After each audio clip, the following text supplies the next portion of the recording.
had someone say to you, but you're so capable. You've done it before. Why can't you just... And you're standing there thinking, I know I can do it. I've done it 100 times. So why does it feel like I physically cannot do it today? I want to talk to you about that. The difference between what you're capable of and what you actually have capacity for on any given day, because they are not the same thing. And I think that confusing them is where so much of the shame lives in women like us. I'm also going to give you 2 operating guidelines today, 2 actual rules for how to work with this instead of against it. So stick around for those. So what do I mean by capacity versus capability? Capability is your skill set, part of your intelligence, if you will. It's your track record, everything you've proven that you can do at work, at school, in relationships. You've done hard things repeatedly. Nobody questions whether you're capable. Capacity is different. Capacity is what you have available right now to actually execute. It's your bandwidth, it's your fuel. The cognitive and emotional resources your brain has access to in this very specific moment. For those of us whose brains process differently, capacity fluctuates in ways that don't make sense to other people around us. Monday, you might crush a presentation. Tuesday, you can't open your email. Same person, same brain. Completely different capacity available. But the world doesn't measure capacity, does it? The world only measures output. So when your output drops below what you've done before, people assume you're choosing not to perform. They think it's a motivation issue or discipline, or even worse, that you just don't care enough this time. And honestly, probably you've assumed the same thing about yourself too. I did for years. I'd look at what I had accomplished like last week and compared it to what I couldn't do this week and think, what happened? What is wrong with me? Like, why am I like this? Nothing was wrong. My capacity had shifted, but I didn't have language for that yet. Okay, I want to give you an example. Here it is.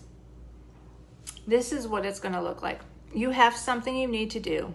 Maybe it's a phone call or a form or possibly an email that you have to send out. Something that would genuinely take 5 minutes.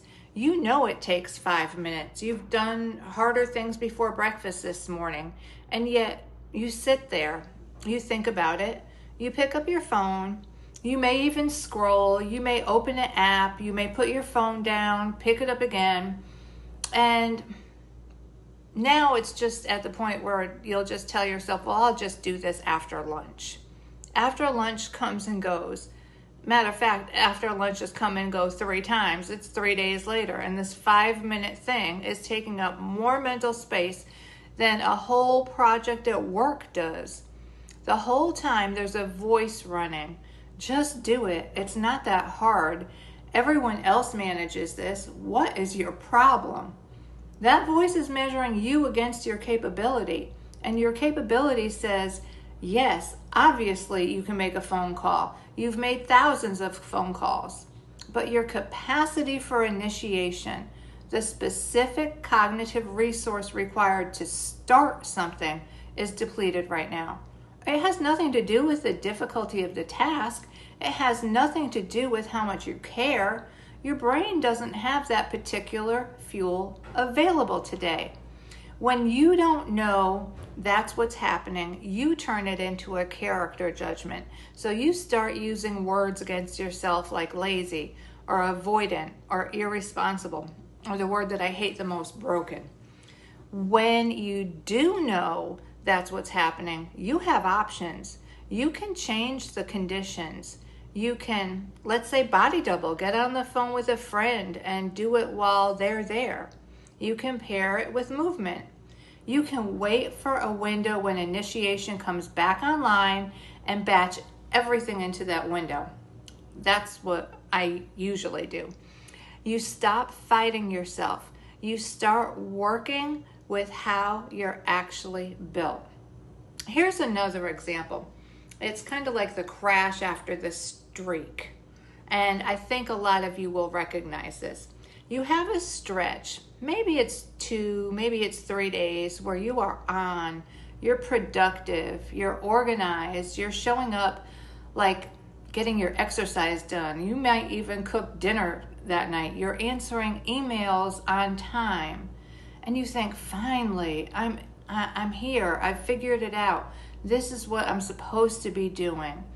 And then one morning you wake up and it's all gone, like all of it. The momentum, the energy, the ability to get out of bed and do things you were doing last week with no problem, it's gone. It's like someone flipped a switch overnight.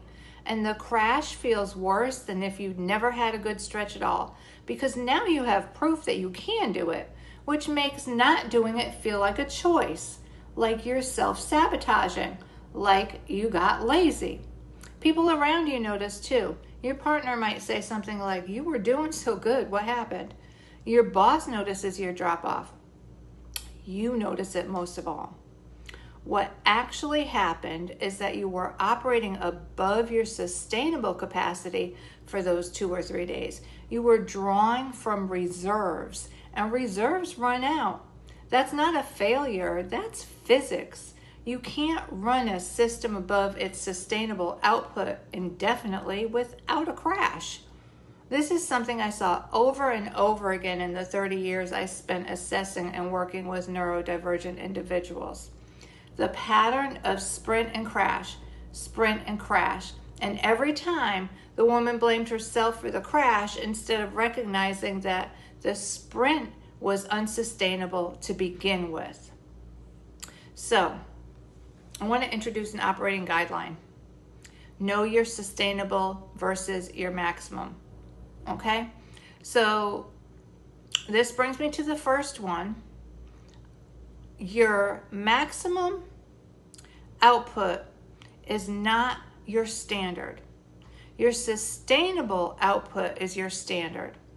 Most of us set our expectations based on our best days. We look at what we've accomplished during the 2 or 3 day sprint and we think that's the bar. That's what I should be doing all the time. And when we can't maintain it, we feel like we're falling short. But that sprint was your maximum. It's what you can do when everything aligns. Sleep was good, stress was low, nothing unexpected happened. You had momentum carrying you forward. Your sustainable output is lower than that. And that's okay. It's supposed to be. Nobody runs at maximum all the time. But for some reason, we expect ourselves to. So the guideline is this. Figure out your sustainable, what that looks like. Not your best week, not your worst week. The level you can maintain without crashing. That's your baseline. That's what you plan around. That's what you commit to. Everything above that is a bonus, not the expectation. When you stop measuring yourself against your maximum, the shame starts to dissolve. You're not underperforming. You're performing at a level you can actually maintain, and that's important. That's not settling. That's intelligent self-management. That's the brain-based self-leadership. Okay, guideline number 2. Capacity is domain specific. And this operating guideline is that capacity doesn't deplete evenly across everything. It's domain specific. And what I mean is you might have plenty of capacity for creative work today and 0 capacity for administrative tasks. You might have a deep conversation with a friend and feel great, but be completely unable to make a decision about what to have for dinner. You might crush it at work and come home with nothing left for your family. These aren't contradictions. They're different domains drawing from different wells. In the work I do with the capacity profile, we measure 7 different domains. Things like your capacity for execution and organization, your capacity for social communication, your capacity for decision making, your nervous system load and recovery. They do not all deplete at the same rate, and they don't all recover at the same rate either. You might recover your creative capacity, like let's say by going for a walk, but your social capacity, let's say, might need a full day of silence or you just being alone. You might refuel your execution capacity with a good night's sleep, but your decision-making capacity, that might need someone else to take the wheel for a while. When you understand which domains are depleted and which ones still have fuel, you can better make choices about what to tackle and when, instead of forcing yourself through a task that requires a capacity that you don't have right now. You can shift to something that uses a capacity that you do have. I want to tell you that that's not avoidance, that's strategy. So this is what I want you to take away for today. You are not failing when you can't perform at the level you've performed at before. Your capability has not changed. Your capacity has shifted. Those are different things. The next time you're sitting there unable to start something and you feel that wave of shame or guilt, try asking a different question. Instead of, why can't I just do this? Try, what capacity am I low on right now?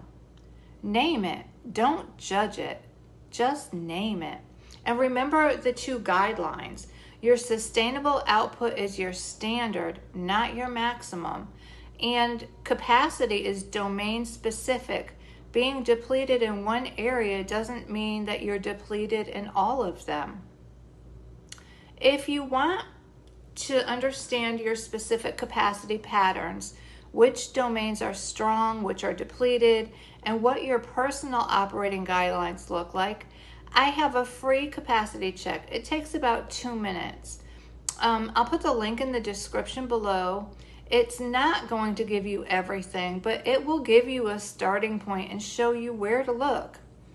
Okay, if this resonated with you, drop a comment.